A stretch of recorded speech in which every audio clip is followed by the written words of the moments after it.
కావున ప్రభునంతులారా, మనం గమనించాల్సింది ఏంటంటే,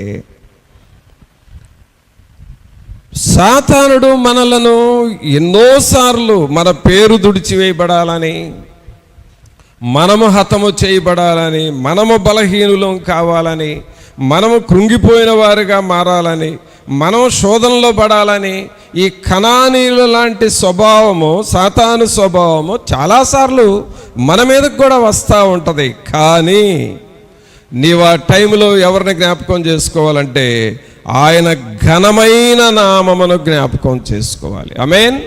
ఎవరిని జ్ఞాపకం చేసుకోవాలండి? ఆయన ఘనమైన నామము. మనం పాడతాం కదా, యేసయ్య నామము శక్తిగల నామము. ఒకసారి పాడండి. యేసయ్య నామం శక్తిగల నామం, సాటిలేని నామం, మధుర నామం, మన యేసయ్య నామం శక్తిగల నామం, సాటిలేని నామం, మధుర నామం. అదొక పాట. ఇంగ్లీష్లో ఒక పాట ఏముంటుందంటే, there is no greater name than Jesus. అంటే యేసు అనే పేరు కంటే కూడా ఇక గొప్ప పేరు ఏదీ లేదు. There is no name greater than Jesus. యేసు కంటే గొప్ప పేరు లేదు. అనగా ఆయన పేరు ఘనమైనది. అందుకనే నీకు శోధనలు వచ్చినప్పుడు, నీకు సాతానుడు శోధనలు వస్తూ ఉన్నప్పుడు నీవు ఆయన పేరును చెప్పాలి. ఆయన పేరు చెప్పాలి. ఆయన పేరు ఘనమైనది అని నీకు తెలియాలి. ఈ కనానీయులు ఇశ్రాయేలీయులను హతమార్చాలని చూసినప్పుడు యెహోషువ, నీ ఘనమైన నామమును బట్టి మాకు ఎలా చేస్తావో మీరు చెయ్యండి అని ఆయన ఘనమైన నామమును తెలుసుకున్నాడు. కాబట్టి దేవుడు ఇశ్రాయేలీయులందరినీ కాపాడాడు. ఇక్కడ మనం చదువుతూ ఉన్నాం, అతడు నా నామము ఎరిగినవాడు.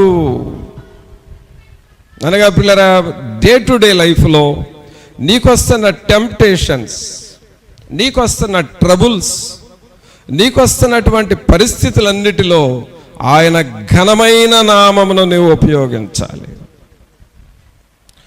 ఆయన ఘనమైన నామమును నువ్వు గుర్తు చేసుకోవాలి. ఆయన పేరు చెబితే చాలు నీకు జయము వస్తుంది. అందుకనే దేవుని పేరును అంతగా మనము ఘనపరుస్తూ ఉండాలి. ఇక్కడ యెహోషువ దేవుణ్ణి ఘనమైన నామము అని పిలిచాడు. అలాగే దావీదు గారు ఈ దేవుని పేరును ఏమని పిలిచాడో చూద్దాం. 8వ కీర్తన తీయండి. 8వ కీర్తన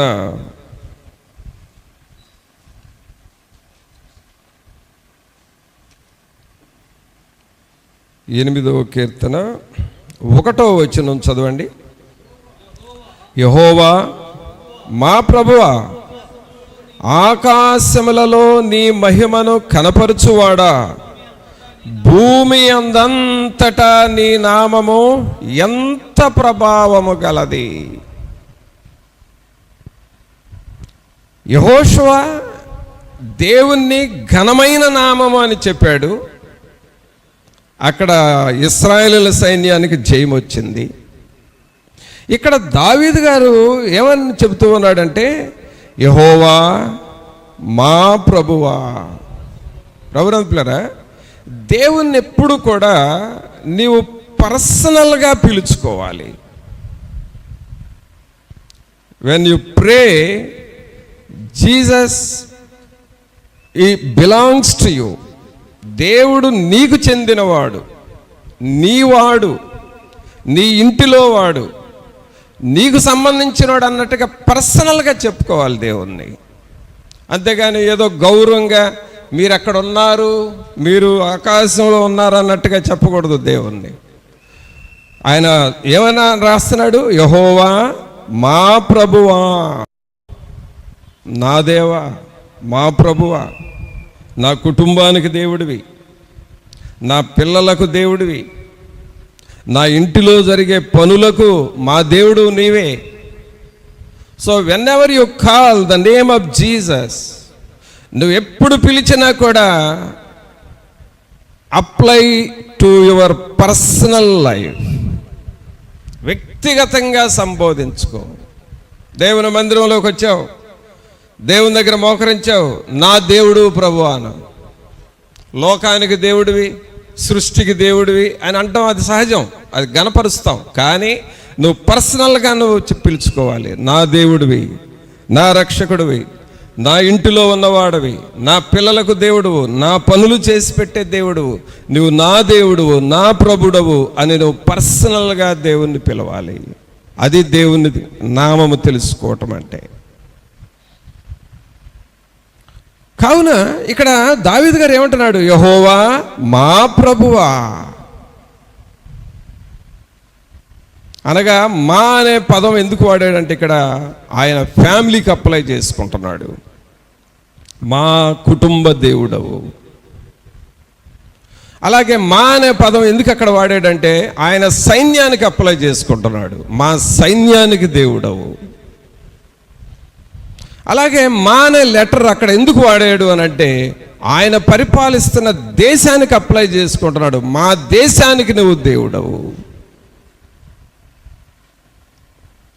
కావున మనం దేవుణ్ణి అతడు నా నామము ఎరిగినవాడు అనగా దేవుని నువ్వు ఎలా తెలుసుకోవాలి అని అంటే నా కుటుంబము, నా సంఘానికి, నా గ్రామానికి, మా పట్టణానికి నువ్వు దేవుడు అని పర్సనల్గా అప్లై చేసుకున్నాలి. ఇంకేమంటున్నాడో చూడండి, ఆకాశములలో నీ మహిమను కనపరచువాడా, భూమి అందంతటా నీ నామము ఎంత ప్రభావము గలది. అనగా ఈ భూమి మొత్తం మీద నీవు ప్రభావము కలిగిన దేవుడవు. దేవుని ప్రభావం. దేవుని ప్రభావం అంటే ఏంటి?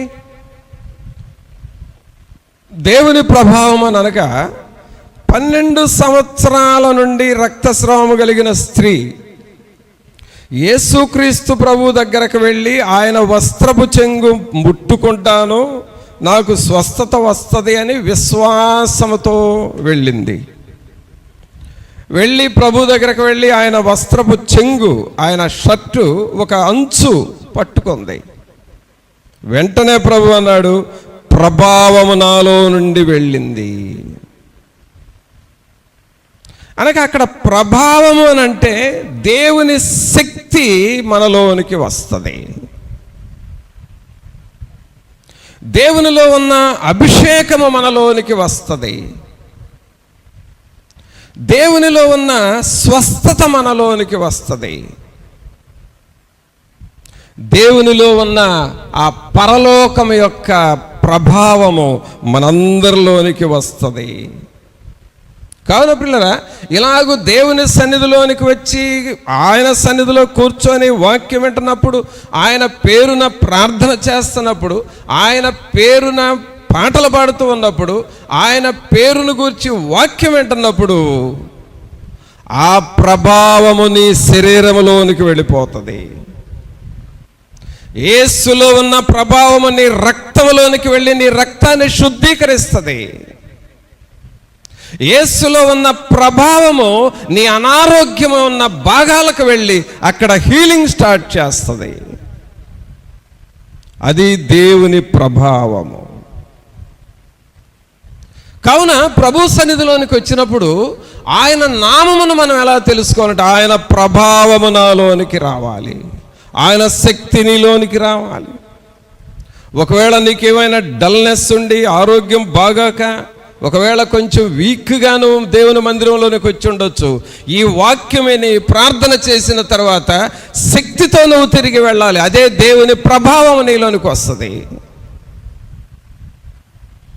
అందుకనే దావీదు గారు అంటున్నాడు, భూమి యందంతటా నీ నామము ఎంత ప్రభావము గలది.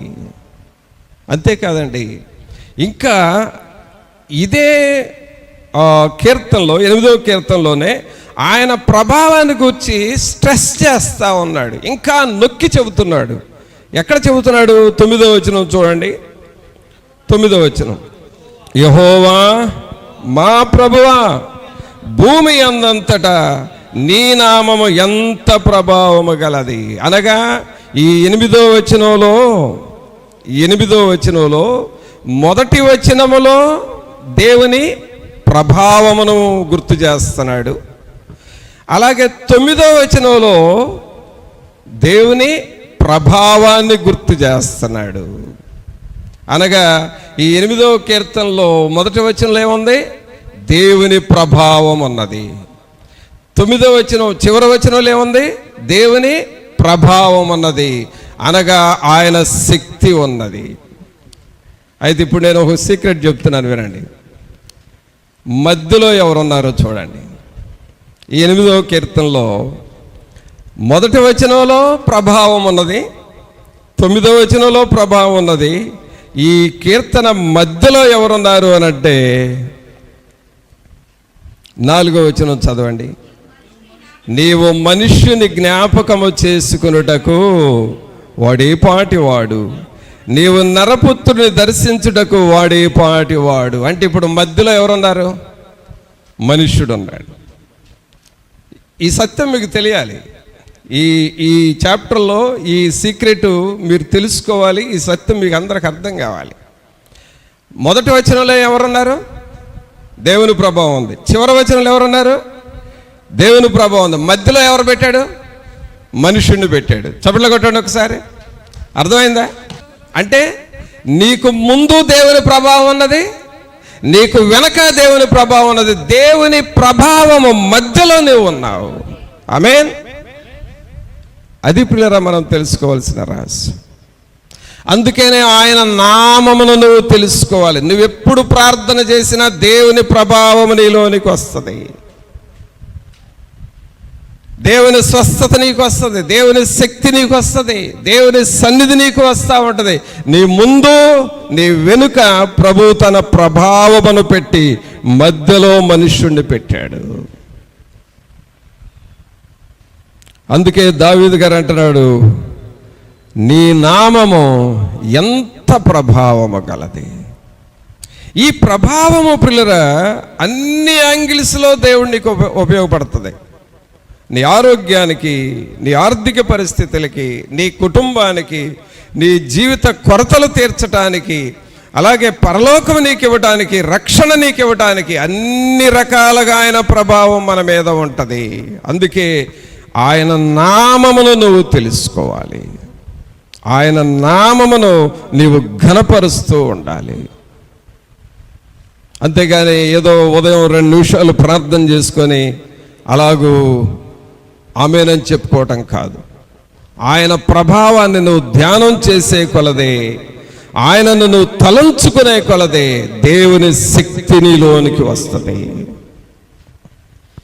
అందువలన మనం 91వ కీర్తన 14వ వచనంలో చదివాం, అతడు నా నామము ఎరిగినవాడు గనుక నేనతని ఘనపరిచెదను. ఆమె నా నామము ఎరిగినది గనుక నేను ఆమెను ఘనపరిచెదను. నువ్వు దేవుని శక్తిని తెలుసుకోవాలి, దేవుని యొక్క శక్తిని నువ్వు తెలుసుకోవాలి. కావున ఇక్కడ మనం చూస్తూ ఉన్నాం, యెహోషువ దేవుణ్ణి ఏమని పిలిచాడు? నీ నామము ఘనమైనది అని పిలిచాడు. దావీదు గారు ఏమని పిలిచాడు? ఇక్కడ నీ నామము ప్రభావము గలది అని పిలిచాడు. అలాగే ప్రియులరా, యోహాను గారు ఈ నామానికి ఒక పేరు పెట్టాడు. అదేంటో చూద్దాం. ప్రకటన గ్రంథంలో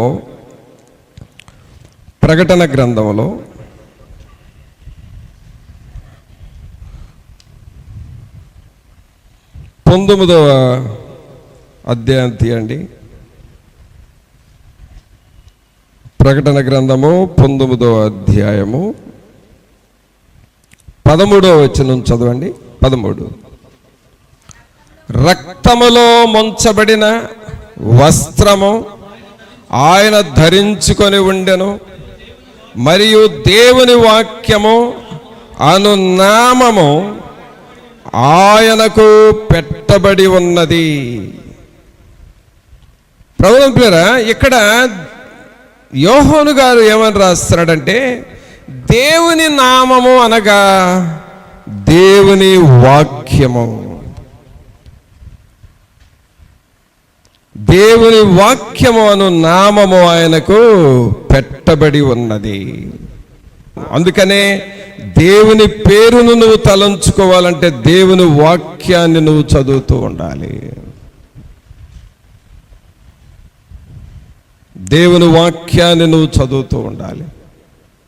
చాలామంది ఏదో అలవాటుగా ఒక చాప్టర్ చదివి వదిలేస్తారు. లేదు, దేవుని నామంలో ఉన్న ప్రభావం నీకు రావాలంటే 1 కాదు 2 కాదు, అధ్యాయాలు నువ్వు బైబిల్ చదువుతూ ఉండాలి. దేవుని వాక్యాన్ని నువ్వు ఎక్కువగా చదువుతూ ఉండాలి. 16వ వచనంలో చదవండి. ఆయన నామము ఎంత గొప్పది అనంటే 16వ వచనం, రాజులకు రాజును ప్రభువులకు ప్రభువును అను నామము ఆయన వస్త్రము మీదను తొడ మీదను రాయబడి ఉన్నది. అనగా ఆయన పేరు దేవుని వాక్యానికి పెట్టబడింది. అలాగే ఆయనను గూర్చి రాయబడిన మాట ఏమిటంటే, రాజులకు రాజును ప్రభువులకు ప్రభువు. నువ్వు దాన్ని గుర్తుపట్టాలి. రాజులకు రాజు, ప్రభువులకు ప్రభువు. గొర్రెల కాపర్లు గాబ్రియేలు దూత స్వరమును విన్న తర్వాత, శుభవార్త తెలుసుకున్న తర్వాత వారు పాడుకుంటూ వెళ్ళిన పాట ఇదే.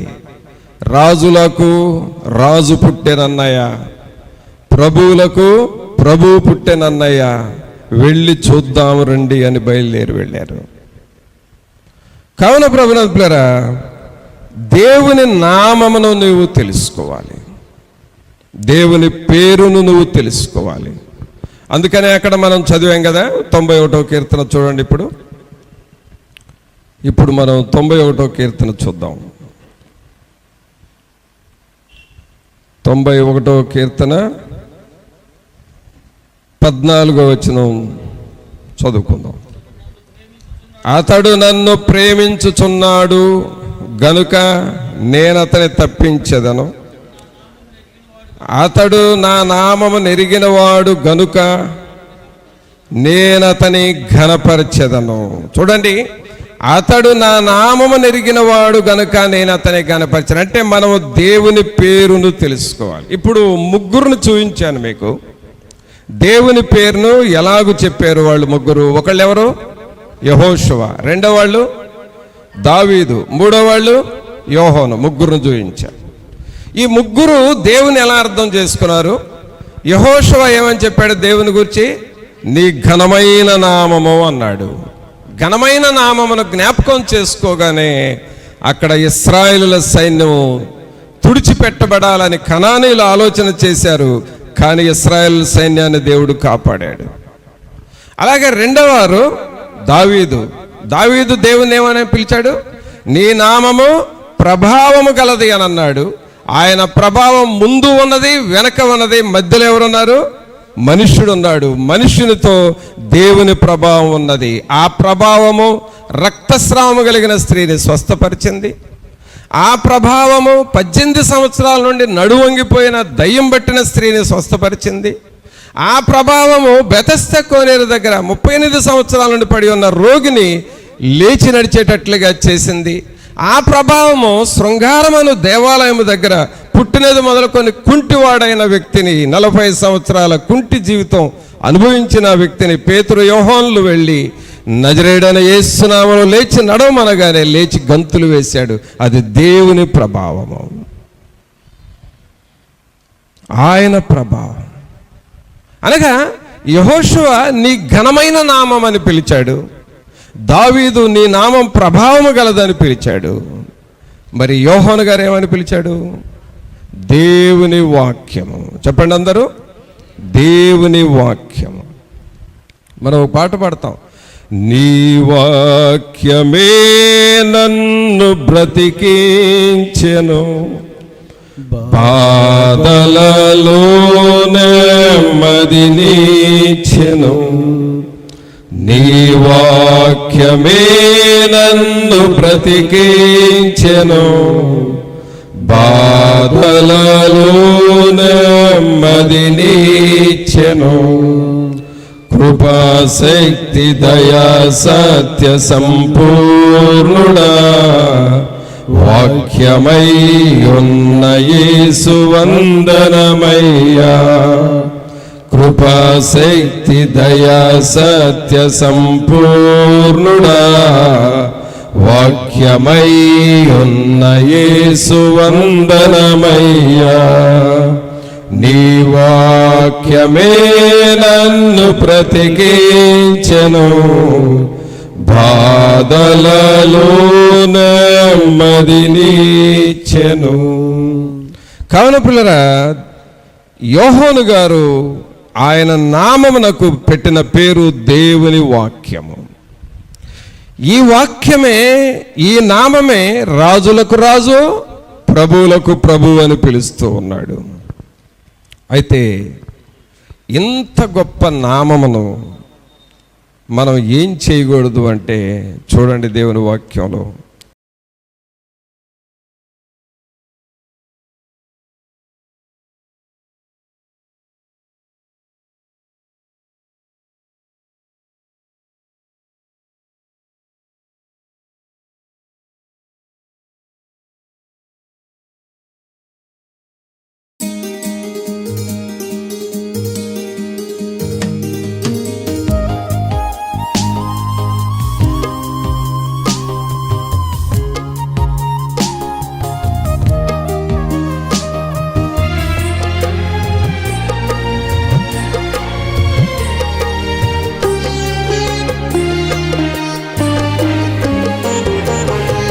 చూపించుము నా నాయక, చూపించుము నీ కలువరి దారి. ప్రకటింతును నీ సువార్తను, ప్రకటింతును నీ సువార్తను. సదా నిలిచెదా నీ పాద సేవలో, సదా నిలిచెదా నీ పాద సేవలో. నడిపించుము నా నాయక, చూపించుము నీ కలువరి దారి.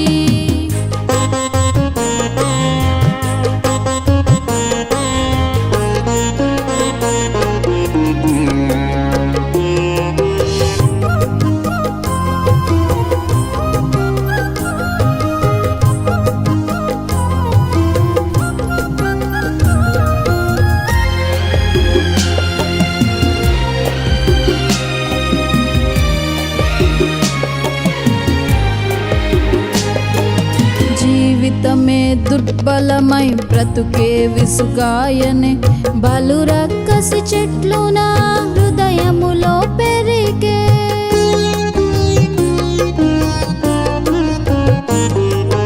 జీవితమే దుర్బలమై బ్రతుకే విసుగాయనే, బలు రక్కసి చెట్లు నా హృదయములో పెరిగే.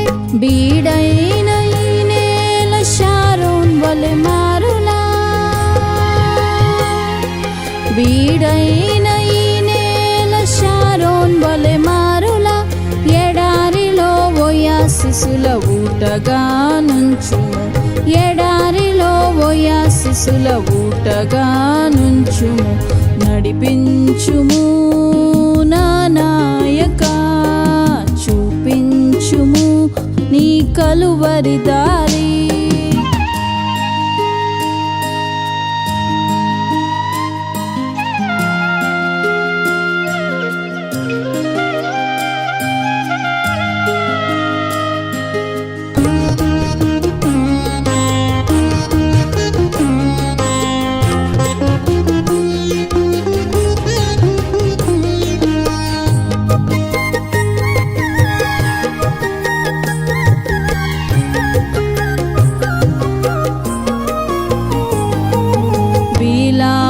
త్రోవలో ఎన్నడును వెళ్ళక, గెహజీవలెనెన్నడు పరుగులెత్తక.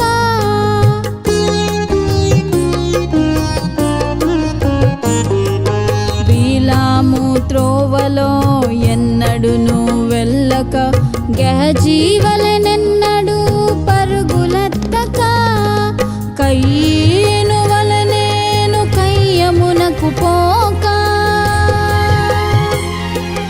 కయ్యను వలె నేను కయ్యమునకు పోక హేబేలు అర్పణలా అర్పించదనను నేను హేబేలు అర్పణలా అర్పించదనను నేను నడిపించుము నా నాయక చూపించుము నీ కలువరి దారి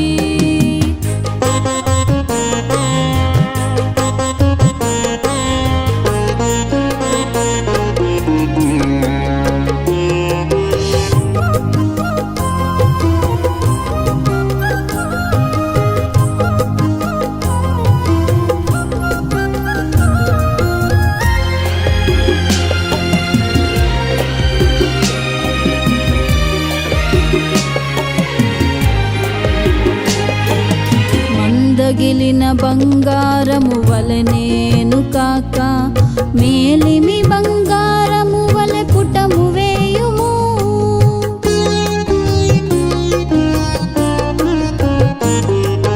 మందగిలిన బంగారము వలె నేను కాక మేలిమి బంగారము వలె పుటము వేయుము రూపాంతర పర్వతముపై ప్రకాశించే మెరుపులా రూపాంతర పర్వతముపై ప్రకాశించే మెరుపుల మహిమతో నిండిన మందిరమై నుండెదా మహిమతో నిండిన మందిరమై నుండెదా నడిపించుము నా నాయక చూపించుము నీ కలువరి దారి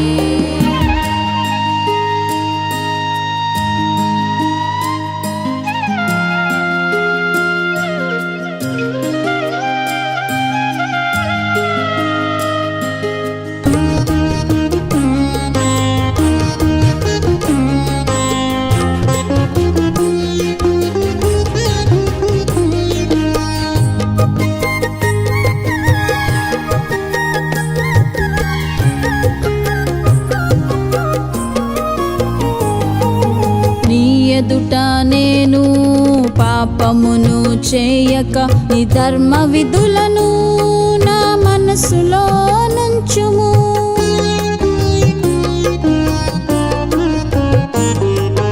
నీ ఎదుట నేను పాపమును చేయక నీ ధర్మ విధులను నా మనసులో నుంచుము ఉపకార ధర్మమును చేయుటను మరువక ఉపకార ధర్మమును చేయుటను మరువక శాలేము రాజాని కొరకైనే సాగెదా శాలేము రాజాని కొరకైనే సాగెదా నడిపించుము నా నాయక చూపించుము నీ కలువరి దారి ప్రకటింతును నీ సువార్తను ప్రకటింతును నీ సువార్తను సదా నిలిచెదా నీ పాద సేవలో సదా నిలిచెదా నీ పాద సేవలో నడిపించుము